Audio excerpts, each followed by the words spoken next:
So on the occasion of Down Syndrome Day, I would like to spread awareness about this disease.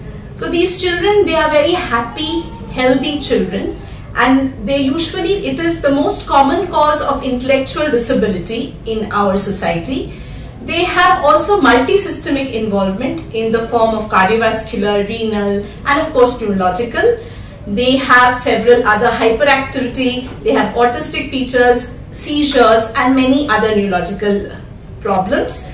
And what I would like to highlight is that it would be better if they undergo, as for their management part, it would be wonderful if they could be given a multidisciplinary approach of treatment involving psychiatrists, involving physicians, involving neurologists, so that they can be rehabilitated in our world, so that they can also lead a better life and they can have a good quality of life. And as a neurologist, I would also like to highlight that if a child with Down syndrome can present with neck pain or dizziness, then please do come to us, because in that case they are very much prone to develop atlantoaxial dislocation leading to compression of spinal cord in the cervical region, and that itself is an emergency and has to be treated.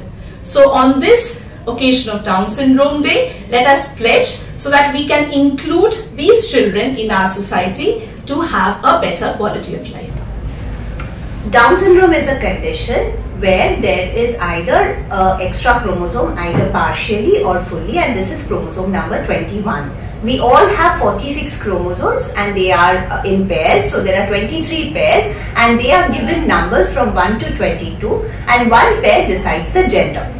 Now, when this chromosome 21 is present either partially or totally, then we get this condition which is known as a Down syndrome, which is again a multi-system disorder. Now, can we prevent Down syndrome? Yes, for every woman, irrespective whether they have any background, we need to go for a prenatal diagnosis that occurs around 11 to 13 weeks, and here we do a blood work as well as a scan which is known as an NT scan that actually indicates whether this person has a risk for Down syndrome or not.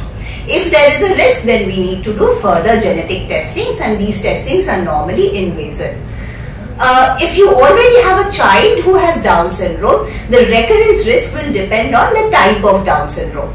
So there are three types of Down syndrome. 95% of these cases we see where the chromosome 21 is repeated thrice, like we have 3 copies, and these Down syndrome does not normally recur.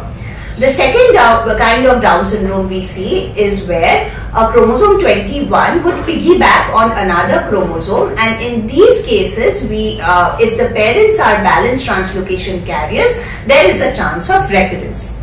And the third kind is called the mosaic Down syndrome, where we find that the child carries both the type of chromosomes, both 46 and 47. In all these cases, irrespective, if you have a child who already is affected with Down syndrome, prenatal diagnosis is a must. There are non-invasive methods also. To know more, you can connect with your nearest genetic counselor or a medical geneticist.